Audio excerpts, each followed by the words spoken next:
20 से भी ज्यादा एमिनिटीज के साथ 1, 2 and 3 BHK अवेलेबल है। शहर के बीचों बीच बन रही DZ सिटी में बुकिंग चालू है और DZ सिटी का काम भी तेजी से चालू है। ग्राउंड+2 कमर्शियल और मुमरा के सेंटर पॉइंट के साथ DZ सिटी आपके लिए एक बेहतरीन ऑप्शन बनता है। ज्यादा जानकारी के लिए दिए गए नंबरों पर कॉल करें या उनकी सेल्स ऑफिस विजिट करें।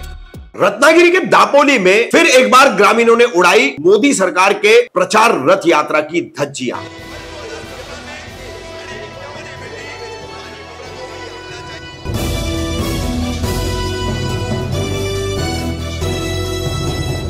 रफीक कामदार हिंदुस्तानी रिपोर्टर में आपका स्वागत है। महाराष्ट्र के हर जिले में, हर तहसील में, तहसील के हर गांव में एक रथ लेकर के सरकारी अधिकारी पहुंच रहे हैं और मोदी सरकार की योजनाओं का प्रचार कर रहे हैं। कई जगहों पर इसका विरोध हो रहा है। कुछ वीडियोस पहले भी आए, हमने आपको दिखाए। आज फिर एक बार रत्नागिरी के दापोली तहसील से माटवन गांव का ये वीडियो है। देखिए किस तरीके से यहाँ के ग्रामीण और दलित समाज के लोग इस कार्यक्रम का विरोध कर रहे हैं। इस प्रचार रथ यात्रा को, जो मोदी सरकार की योजनाओं का प्रचार करता है, ये रथ लेकर के यहाँ आए हुए सरकारी अधिकारियों को उन्होंने सवाल किए हैं और सवाल कौन देगा, इसका कैसे जवाब दे रहे अधिकारी, सुनिए।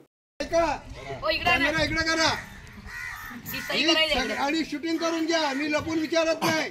व्यक्ती हा माझा आक्षेपाचा मुद्दा नाही, सिस्टीम हा माझा आक्षेपाचा मुद्दा आहे। हा रथ मोदी सरकारचा की भारत सरकारचा, मला उत्तर हवंय। ये सर नो तुला गप्पा बसायला काय घेशील तू? हात जोडलेत गप्पा बसा असेल तर तू बोल ना, नाही तर मला थांबवा। प्रश्न विचारलाय मी। हा रथ मोदी सरकारचा, असे समोर या, म्हणजे या बाबू शूटिंग करून घ्या।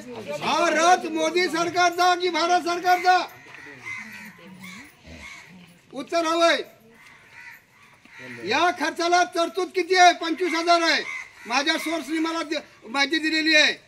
हा इथं जो आता झेंडा लावलेला आहे, जो ध्वजस्तंभ बांधलेला आहे, त्याला खर्च आहे 35,000 रुपये। माझ्या सोर्सनी मला माहिती दिलेली आहे। त्या झेंडा वंदन करताना तलाठी माटवण, त्याला ग्रामसेवक माटवण, ग्राम सरपंच माटवण, उपसरपंच माटवण यांना एक नोटीस होती। माझ्या सोर्सची माहिती आहे की जर तुम्ही हा खर्च केला नाही तर तुमच्यावरती राष्ट्रद्रोहाचा गुन्हा दाखल केला जाईल। ताबडतोबीने त्यांनी तो एका 4 दिवसामध्ये तो ध्वजस्तंभ बांधला आणि तिथं लावला। त्याच्यावरती आतापर्यंत आक्षेप नंबर 1, एकटेच मोदी पंतप्रधान झाले, नेहरू पंतप्रधान नाहीत, इंदिरा गांधी नाहीत, लाल बहादूर शास्त्री नाहीत, गुलजारीलाल नंदा नाहीत, इंद्रकुमार गुजराल नाहीत, मोरारजी देसाई नाहीत, एकटेच पंतप्रधान मोरारजी आपले नरेंद्र मोदी आहेत। काय तुम्ही नरेंद्र मोदीची सुपारी घेतली, व्यक्तीची सुपारी घेतली की भारताच्या पंतप्रधान पदाची जाहिरात करतात? मला उत्तर द्या ऍज अ सरकारी ऑफिसर, नाहीतर तुमची मी कंप्लेंट करेन।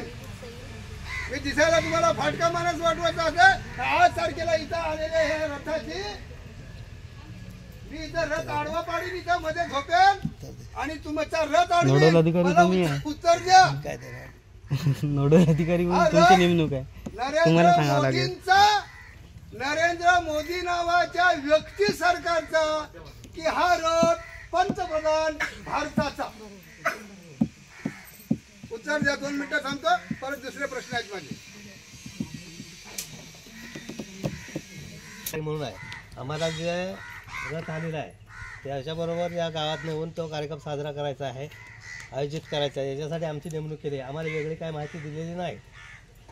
माहिती तुम्हाला दिली नाही ना? आता तो प्रश्न त्याने विचारलाय, तो प्रश्न उपस्थित केलेला आहे। तो प्रश्न विचारलाय की सरकार की भारत सरकार?